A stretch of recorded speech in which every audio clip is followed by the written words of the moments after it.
Yep, looks like YouTube is live in a second.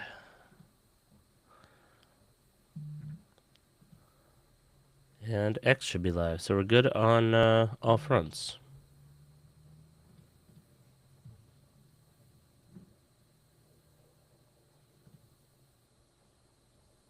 Okie dokes. Let's play some music to get started, shall we? While we wait for all that to come back online. It's a little loud. Ah.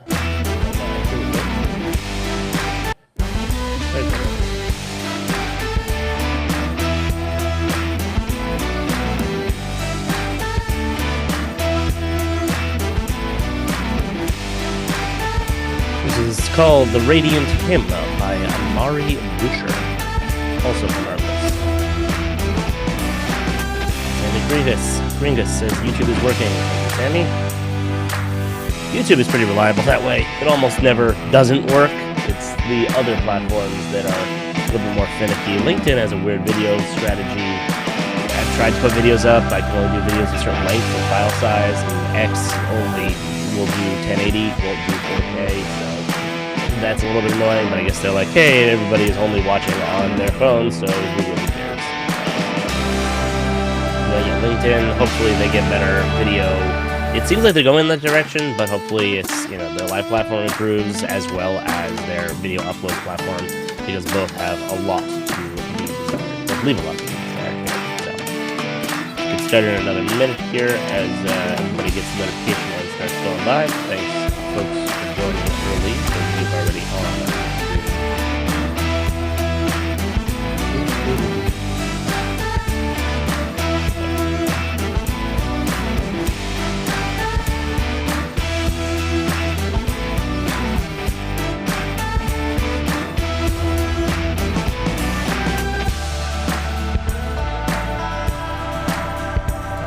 So weird that even the YouTube chat doesn't show up in the live chat around Riverside. So talk to Riverside about that and work with them to improve their streaming product, I think.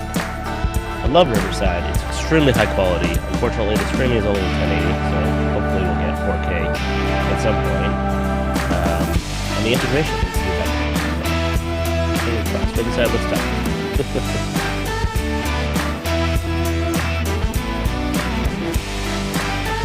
Alright, let's fade that out. That's enough of that. And let's get started over here. Welcome back to Tech for Work, where I discuss the things that I found interesting in the tech and business world this week. My name is Jesse Nolan. I'm your host and the founder of Tab Geeks. BJ, good to see you here as well over on the comments side. Welcome to December, the final countdown to the new year. Hope you had a great Thanksgiving break and didn't end up doing too much family tech support. I actually didn't do anything. I was going to go out for dinner with some family and some family that was in from out of town, and my nanny. Not my nanny, actually, my babysitter that we had hired with and agreed to pay special holiday pricing for so that we could go out on Thanksgiving. 45 minutes before we were about to leave, called and canceled, or texted rather, and canceled saying she had a family emergency. So I hope everything is okay there. And I don't want to say I hope it was a family emergency because that would be crass and rude, but also, 45 minutes before, that was very frustrating. So in the end, we ended up getting some supplies from Instacart and making sushi at home. So it was nice, just a small, wine and sushi, just my wife and I. Let's see here. What else we got going on here? Yes. The studio is in shambles. You can't really see it because I have the camera facing this way, but I upgraded my internet yesterday, or I ordered new upgraded internet, and it showed up. It was supposed to be 2 gigabit fiber optic. I currently have 1 gigabit fiber optic, but it's business as opposed to residential, which means that you get better support, you get higher or better SLA, you get more or faster response time if and when there is an outage. And given that my wife and I both work from home, we've already been having some issues with the internet that we had, and it's an older connection. And I was like, all right, you know what? Let's just do it, from scratch. They'll put in some new gear because that's what they do when they generally bring in these systems, and I knew it was possible for me to do, even though the studio is in my home, in my garage, because a rep from Frontier for the business side reached out to me and was pitching their service like they always do, and I was actually like, you know what, that's actually interesting. So a lot of back and forth and trying to figure things out. Also, I wanted to get a static IP, which you can't do unless you're a business line.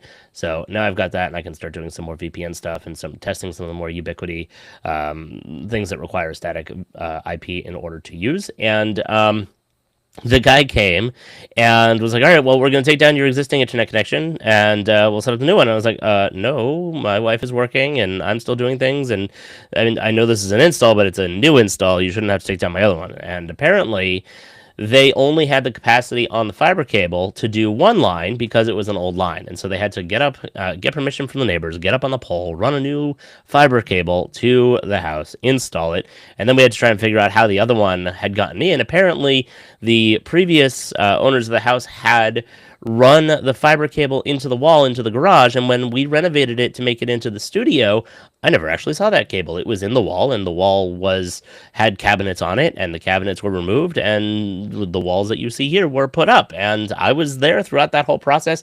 I never saw a fiber cable, but I know it comes out of the wall, so it must be there.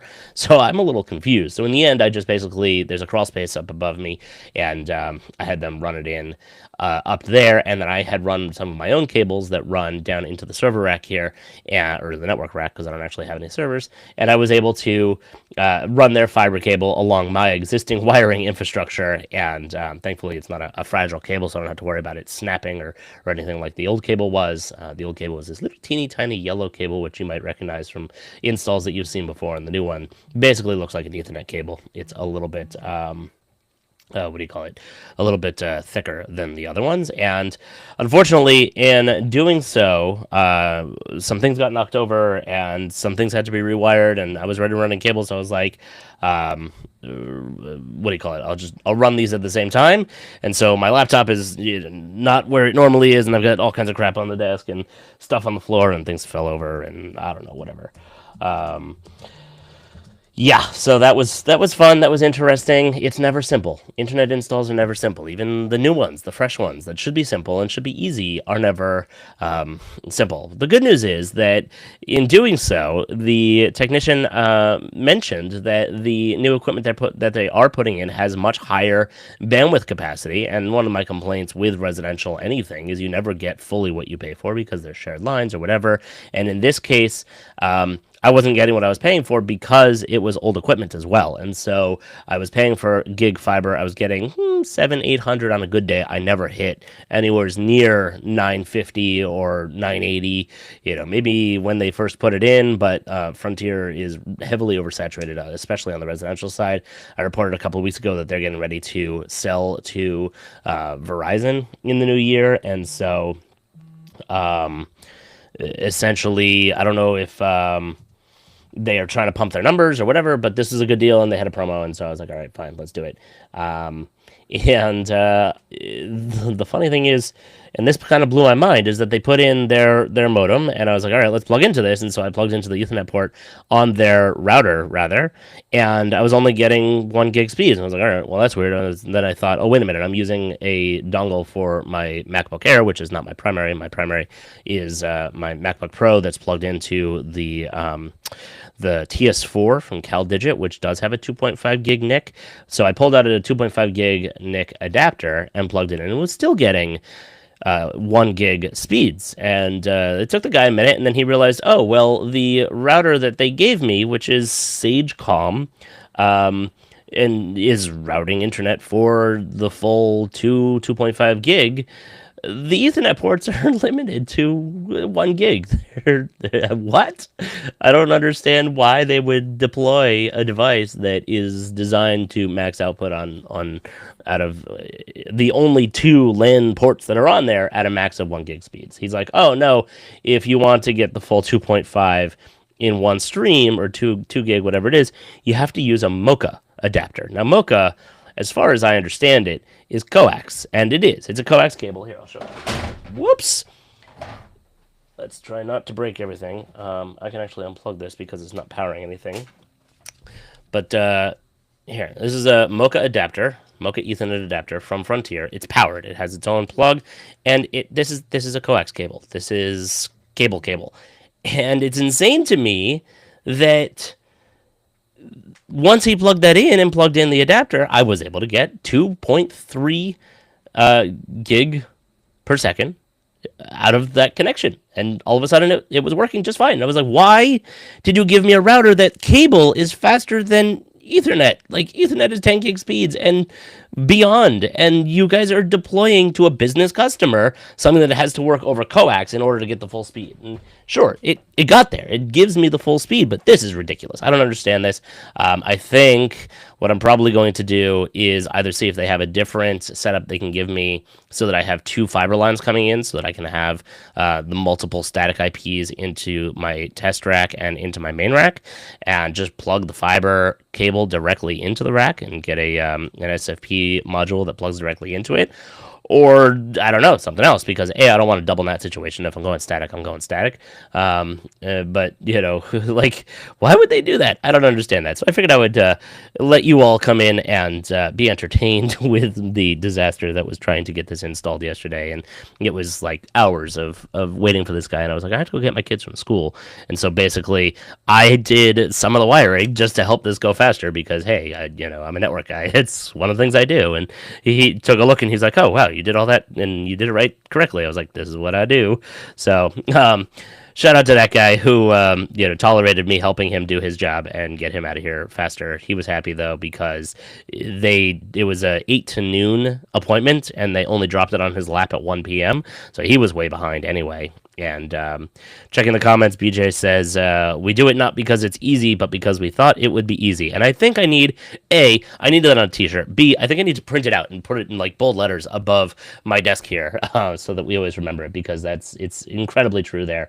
BJ also said that he prefers X over YouTube because there's no ads when connecting to live streams. Maybe you should just be paying for YouTube Premium because I don't see ads anymore. I've been experimenting with ads on the stream. I probably should use one of my other accounts that doesn't have premium on it so that I can go see what that experience is like. Is it too many ads? I mean, I do make a little bit of money off of this, but if it's annoying to people, those pennies are not going to make that much of a difference to me at this point in the game. I could just turn them off. YouTube is generally, in my experience, a better user interface and experience for those who are watching live.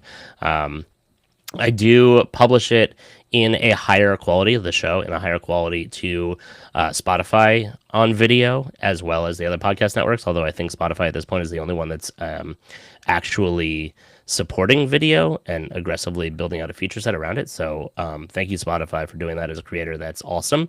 They have completely redone the program in the last couple of years and very recently just relaunched everything under Spotify creators, I think, as opposed to podcasters, essentially. So really adopting and going after that video segment. So big fan there. But I do also push it out to all the audio networks because I know that a lot of you like to watch this after the fact on your commute or listen to it on your commute and are able to download and have it offline for those times in the subway, or if you don't have such great connection or on a flight or whatnot.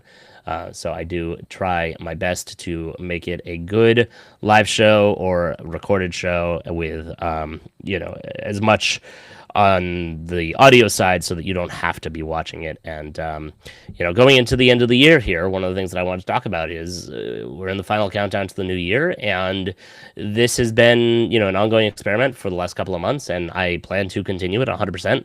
But I want to hear from you guys. What's working? What isn't working? What do you like? What don't you like? What should I include more of? Obviously, my topic heavy areas are Ubiquiti and Google and media creator stuff, because that's what I do all the time. But if there are other areas that you want me to get more into or cover more, I'm certainly happy to do that. So Let's get into some of the topics here. A couple of new videos that I put out this past week. The Ubiquiti Power Amp video is up and already over 10,000 views and counting. It is a fun one, and I had a lot of fun making it. This is the one that is showing that I showed on the show a couple of times, where you hook your speakers up to it and you can stream music, high quality audio, which will piss off all the audio files out there. But hey, it is what it is. You can't make everybody happy, and it's a really great product, and I enjoy it. It's relatively simple, and they're going to keep adding to it, and I look forward to that and making a follow-up review, maybe in a few months when they've added a lot more to it, and hopefully they take some of my suggestions as well. If you haven't seen this video, I recommend going and watching it. I had a lot of fun making it, because how often do you get, as part of your job, to sit back and relax and listen to some fun music? And of course I was listening to Rush on it because I'm a huge Rush fan. I had a lot of fun making the video, and I'm trying to create more videos like that are real world installs and have better videography and better shots and b-roll and things like that. So they do take longer to make, but they're better videos, and I'm trying to strive towards having much better videos overall, so that the channel continues to grow. I'm on the road to 10,000 subscribers. I'm about to hit, I think, 7,000. So if you like what we're doing, share with your friends, and let them know that we've got the show, because finding audience folks is always difficult. That's the nature of the organic algorithm, especially those that want to watch a weekly show. But it's a new show, and it'll continue growing, and I look forward to doing more of it. So onward. I also published my Ubiquiti device bridge video, so go and watch that as well if you haven't seen it. I'm working on several videos this week. I've got some Chromebook stuff, as you can see on the desk there behind me. There's two Chromebooks, an Acer and an Asus device, as well as my Mac Mini over there. And I also have the Apple TV that's sitting on the table, because I'm going to be doing some Unify Protect video. They just redid the interface of Protect on the Apple TV, so I'm going to be filming setting that up and how that works and playing around with that, because I actually haven't used it. I use Protect on the what do they call it? The video view thing? Shoot, I forgot the I'll look it up 1 second. The name of their, not the AI port, that's another new product, the Protect View port. It's a HDMI device that is powered by PoE, and you just plug it into your monitor, and you can assign cameras and whatnot. And so I have that up next to me all day long, and has all the cameras from around my house and the studio and so on. And it's awesome. So I am curious about the Apple TV app. I do use Apple TVs in my house, and I just bought this one on Black Friday. So I am going to be getting that set up, because I have one Google TV and one Apple TV, and it's time. The Google TV is old, and I think the remote has been eaten by my toddlers or babies a few too many times. And by eaten, I mean chewed on, sucked on, whatever. And the buttons don't work all that great anymore, and it needs to be repaired all the time. So it was time, and the Apple TV is going to replace it. And I do love the Google environments. I'm taking another stab at the Google tablet, just as Google cancels the entire lineup.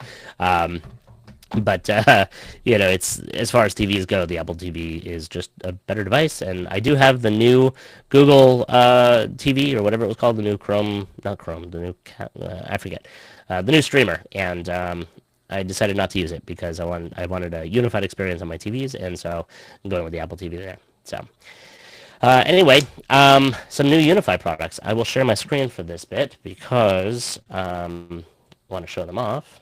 Actually, let me use this monitor over here.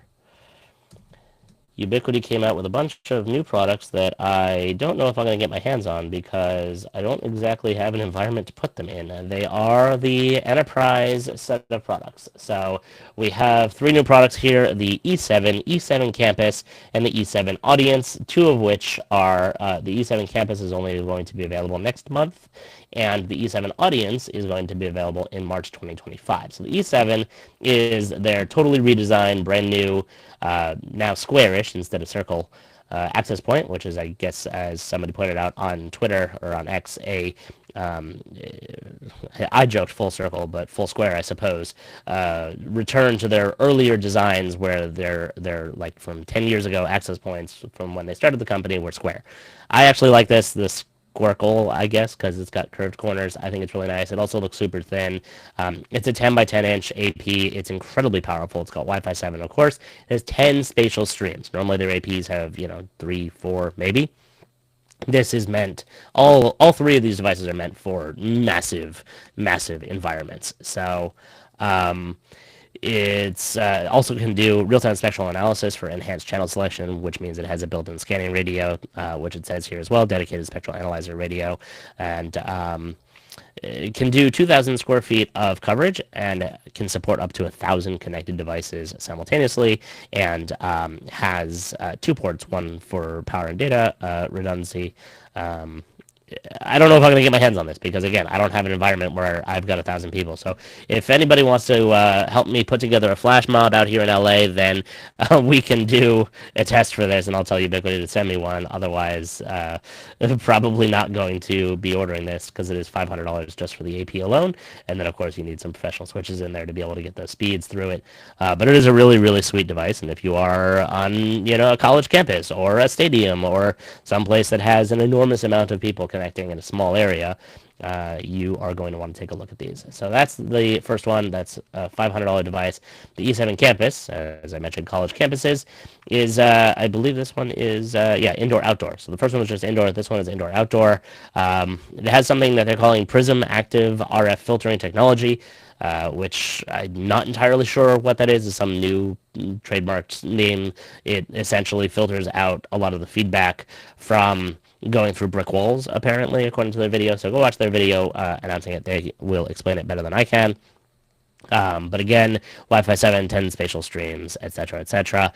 This is designed for 5,000 square foot coverage, and again, 1,000 connected simultaneous devices, and it has some interesting pole mount options, and basically designed to mount this however, whichever, wherever way you need to point at the direction of where you want to cover. So this thing is a beast, and like I said, I would love to have one just to point down my street and have an enormous amount of Wi-Fi coverage, but I doubt they're going to send it to me just for that. So, and it doesn't come out until January. Let's look at some of the other pictures here.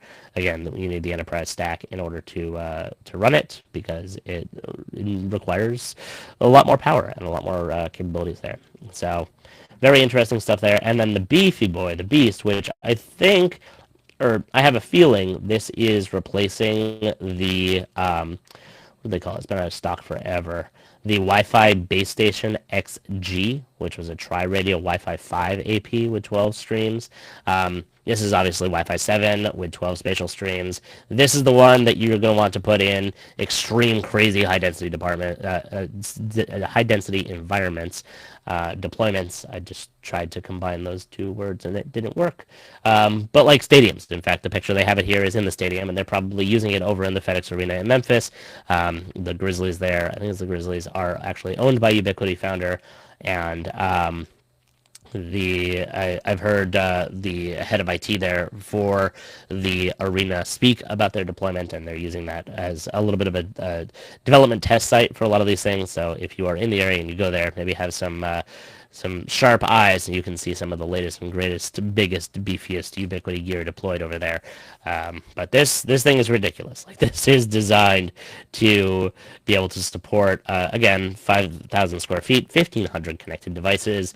It has possible directional beamforming antenna, so that you can point it at a specific area. And the reason why that's important is when you have a stadium or something like that, where you have a bunch of these in an array, especially if it's around a arena setup, you want to be able to point it at a certain section of the seating area and only cover that section of the seating area, because they're very high powered devices, but you don't want to overwhelm the other areas or the other APs or other devices that are in that space. So it's really important to be able to specifically point this where you want it to be and not affect anything else, and that's what this is going to be able to do. That's pretty much all I'm going to say about these. It's not available until March 2025, March of next year. But it's a beast, and it looks like a beast. It probably feels like a beast. It's probably massive. It actually has a touchscreen on it, like they have on their other devices. Not usually the APs, though, so this is the first time seeing it on an access point. It's pretty cool. Shows up on the bottom here if you can see in the screen sharing. And if not, and you're on the audio side, then go and look it up on Ubiquiti's website. Another thing that I wanted to mention is I was seeing this in the other channels, Facebook and whatnot, not switches. Where are my camera security? It looks like the new AI dome and turret cameras. They're sold out, but It looks like the price has been permanently lowered. It was a sale price, but now it never went back. So, not sure. Take this with a grain of salt because this is an assumption that people are making, but it seems like the price has been lowered. I believe it was at 500. Now it's at 400, 399 for the specific wanting details, features people out there. This is a great camera. I just installed mine on the test rack, so I am currently putting it head-to-head with an AI Pro with the Vision Enhancer, and I'll be putting out a video probably next week going through all those, if not earlier this week. That would be, if possible, I'll try. But it's a great little camera. It's a turret. It's, as I showed off briefly on the live stream last week, it's a beast, especially compared to the smaller, what do you call it, the ultra size. And I actually found I did have the G5 turret, so I compare it to that as well. And it's still bigger than both of those, and it has that nice AI ring. Yes, the notification, the blue notification ring or activity ring around the outside of it. Yes, you can turn that off. There was a couple of people that were asking about that on X, I believe it was. So yeah, if you want to go incognito mode, you can turn that off. You can turn the spotlight off on it as well. That being said, I personally like having it there. I like having the glowing blue light in the darkness, and then as you approach it, the spotlight comes on, and you know you're being watched. And you know what? I'm in Southern California. There's some bad actors in the area. I see it on the Facebook groups for the local community all the time, people breaking in here and there. And I like cameras telling people that, hey, you're on camera and we're watching you, and don't mess with this house. And, knock on wood or whatnot, but it's been working out pretty well so far. So hopefully I'll continue deploying an army of cameras and spotlights around my house and scare off all the bad guys, so that they want to go somewhere else where they're not going to be on camera. And somebody mentioned that if it's a turret, it should have automated weapons system, and I was, that'd be fun. Although I'm pretty sure California would have big problems about that. Never mind, the United States in general, government wouldn't be happy if we did that. So, maybe if you live on an island nation by yourself and want to have an automated defense system, go for it. Or if you're the government, I suppose. All right, last thing on the Ubiquiti side here is the friend of the show, Evan McCann, updated his incredibly useful unifying network comparison charts. I'll leave a link to that in the show notes. He makes these ridiculously powerful, or not powerful, ridiculously detailed comparison and just breakdowns of the radio capabilities and frequency of the Wi-Fi antennas and frequency maps, and he just updated it for the Unify side. So he has that over on his website, which is evanmccann, 2Cs, 2Ns.net. But again, I will throw that link in the show notes. If you're ever looking for more information, you may have come across his stuff, either posted on Reddit, as a screenshot, or directly gone to his site. And if not, definitely go and check that out, because there's a lot of really in-depth, detailed information there. So appreciate the work that you do on setting that up. Over on to the processor news. Pat Gelsinger, the longtime employee and 3 or 4 year CEO of Intel, has retired. Forcibly, as I understand it. And apparently the board said, you can retire or we can make you retire, and he retired. So I was going to report on how he just toured the XAI data center, talking about the Intel processors that are powering the head node, the AI stack, etc., but I guess he got scared off. No, I'm kidding. Intel has been in dire straits for a while, and he made huge bets to spend a lot of money and try and turn things around, and it was bad timing also, because then the AI explosion happened, and they were not really prepared to work on that, to handle that, and they were caught a little bit with their pants down, just like some of the other companies were when NVIDIA took the lead and became the most valuable company in the world and whatnot. So I guess we'll have to wait and see what happens with Intel. Maybe they'll get bought now, for sure this time, instead of somebody just making up that rumor last time around. Or I'm sure it was on the table, but we'll see. And I'm sure that anybody who wants to buy them will be subject to antitrusts and whatnot. So we shall see. And as always, politics plays in here, so I guess we'll just wait and see what happens there. Another anniversary here. ChatGPT was launched 2 years ago this past week. It's been quite a ride on the roller coaster of AI with, crazy, insane valuations and whatnot.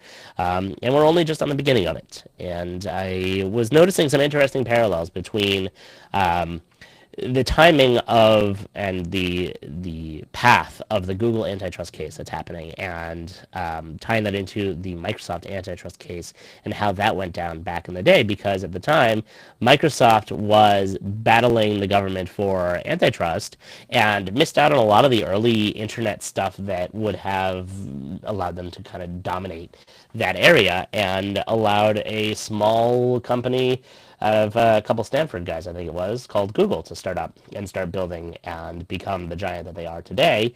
And now Google's antitrust case is happening whilst the big AI craze is happening, and Google is rapidly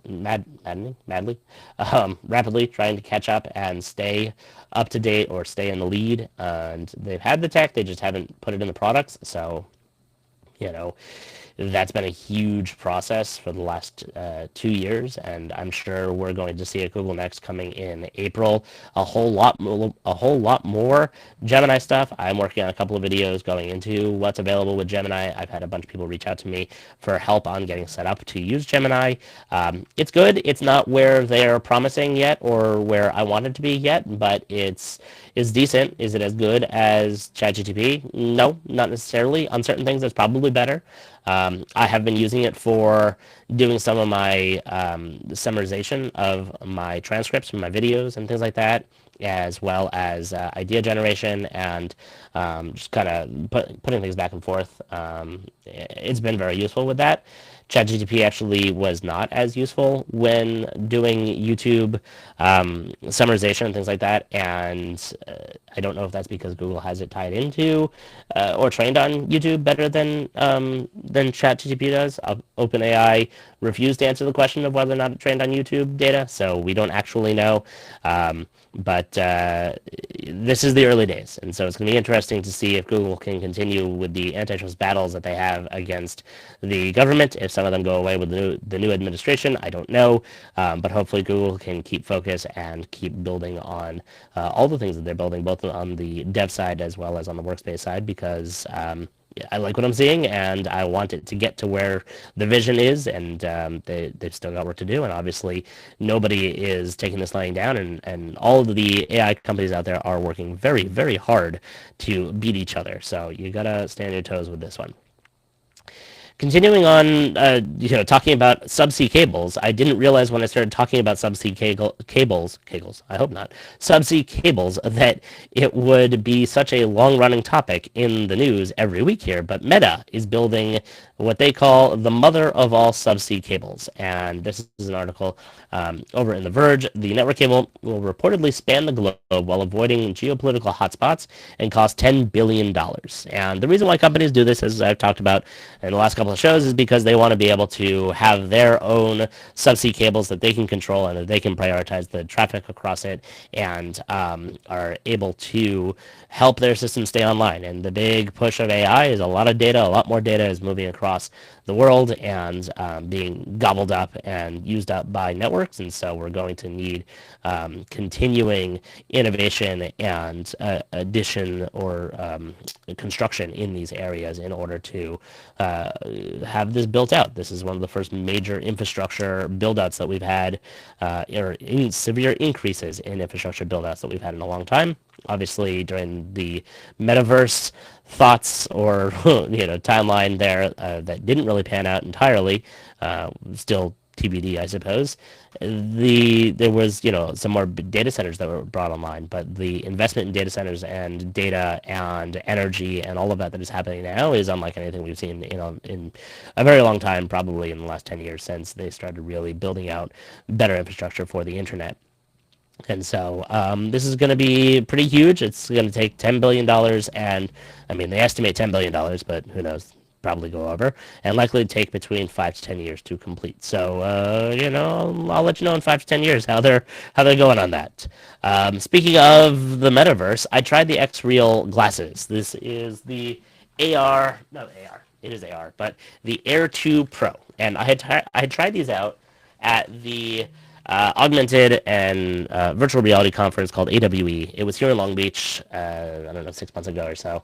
And I was very impressed with their system and with the device that they were doing at the time, which is the Beam Pro, which is basically a Android phone, but designed to power the glasses, because the glasses don't have compute in them or a battery in them. They just are essentially a display. And the glasses are very powerful. And I didn't test these exact ones. I tested the Ultras, which are more powerful, and I think they're a developer kit at this point. I'm not entirely sure. They're much more expensive, certainly. And I was very impressed with that setup and the device that they had, which is very clever. It has two ports on it, one for plugging into the glasses, another for plugging into power, because again, the glasses don't have battery in them, so it's taking battery off your device, which can kill your battery pretty quickly. So with this, you can both charge your device and plug the glasses in, and it's pretty innovative and good way to go. And I bought these because I wanted to be able to use them with my full desktop setup without the desktop, right? Some people call it headless mode. I have my daughter in January has physical therapy coming up. She's going to be 2, little baby, but she's a little delayed, so we're going to get her some help. And during that time, they don't want me in the room. I got to bring her. I got to stay there, but there's like a waiting room for the parents to hang out, snack, whatever, get some work done, because she has to be there for 3 hours. And this is an everyday thing. So I was like, all right, fine. I will get these glasses and I will be able to work on a huge screen, which has been my dream for many, many years, working off my laptop, and nobody will be able to see what I'm doing. And I'll be able to work in privacy and edit videos on a nice big wide desktop. Unfortunately, I got them and it doesn't do that. It does put my desktop, big, tall, large, but it's still just the same one single monitor, and it's not the it's not the 49-inch ultra wide that I have here that I love editing video on, because with a timeline you want as much side-to-side real estate there as possible, and it didn't have the resolution that I was looking for. Now, apologies to the Xreal folks. I'm very, very picky when it comes to this. This shouldn't scare you off. If you're interested in trying these, I do recommend them. You should try them. It's a great concept. It's a great product. I'm just really nitpicky and anal when it comes to visual things. So when it comes to screens, my phones, my laptops, my monitors, my TVs need to all be extremely high resolution. I, thank God, have very good eyesight, and if I don't have at least 2K or 1440 in on the smaller monitors, but 2K and 4K in the larger monitors, I go crazy. I can see the lines, I can see the details, I can see the pixels. I have been spoiled, I guess, by buying the better tech here, and it's painful almost to look at these older monitors, and that's kind of what I felt looking through those, because it's only 1080. So hopefully they'll come out with a 1440 or a 2K and then 4K experience. No, I haven't tried the Apple headset because it's $3,000, and if I try it, I just might have to buy it, and I don't want to spend that kind of money on a headset that I'm not going to use that often. So I've got a comment here from Terry Johnson. It says, when my son was in the hospital all the time, I used to bring a 27-inch and mini ITX system with me. Got some crazy looks, but I got stuff done. Yeah, so I think I'm probably going to end up bringing my 14-inch MacBook Pro and a external screen, because they do have tables there. So I'll just set up with a portable screen that I have. I have a 15-inch that I'll be able to use, and that is 2K resolution, so at least I'll have 2 screens to work on. In theory, I could bring a third, but that gets a little unwieldy, and if I'm editing, I'm still going to be on a single monitor anyway. I can put the video screen itself on the second monitor and then just edit on the primary, so that gives me a lot more real estate. But yeah, essentially that was not the experience I was going for, and so I'm going to return them, and I'm looking forward to whatever the next version is. And we're so close, we're getting there, we're almost at the point of being able to have this thing that you slap on your face and it's just all virtual, and you can have a 10-foot wall of high resolution and put your stuff wherever you want it, and work off of an extremely powerful laptop, or even just device such as your phone. Like the current iPads have the M4 processors in them that's more powerful than my laptop. Sort of. My laptop is an M3 Max, so probably I'm still more powerful than them. But anyway, I digress. Last topic I have here is one workspace update that I found interesting. There's a couple others, but this is one that I know affects a lot of people that are using Looker. Google has announced an update to uh, the row limits with connected sheets in Looker. And I forgot to link this, so I have to bring it back up here. But essentially, there's when you're using connected sheets, it was limited to how much it was pulling for results returned from a query. So earlier this year, they increased the maximum number of rows for results returned from BigQuery to 100,000 for pivot tables. So this week they're expanding this to connected sheets for Looker and increasing the maximum number of rows of results returned from Looker also to 100,000 for pivot tables.